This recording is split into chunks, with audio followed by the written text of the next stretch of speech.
You just go ahead. Go. That's record. And Corey, we just stopped off this road here that was the old highway to Los Angeles back before they changed the highway system. And we just pulled off, and you said something about when we pulled off here. What was that?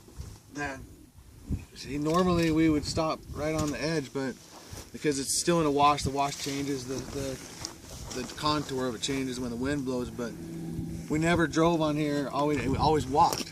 And if you look, this is what the BLM did to this country. That'll never fix itself. Just go ahead and walk across there and follow their tractor tracks, and you'll see the BLM. And Corey, what's the other gentleman who's with us name? Cliff Garden. Cliff Garden, and he's from northern Nevada, yeah. And he told me that basically the BLM and the Rangers drove him off of his land, and his family had occupied that land since 1862. There's 2 more ranchers that are being put off up there right now, Battle Mountain. What's that?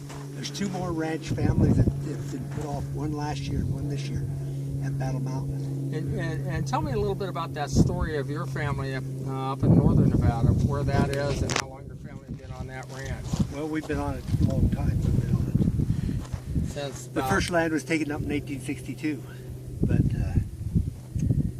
yeah, I didn't like what the government was doing, what the Forest Service was doing, particularly in 1984. They were implementing a new plan that would effectively put all of the permittees in central Nevada off their land. I was then serving as state vice president for Farm Bureau. And so they put a team of people together to go assess the range to see if what the government was alleging was true or not. I went down there and I used science and I wrote a report. 3 of us were making the report. But as a consequence of that, they persecuted me. I got a new ranger in the Wells office. And from then on, I couldn't do anything right.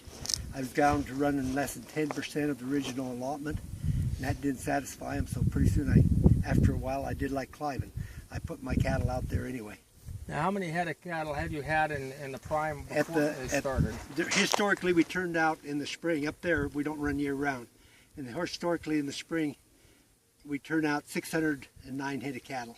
Yeah. And I was down to only putting out 150 cattle for about 30 to 35 days, and that did not satisfy them.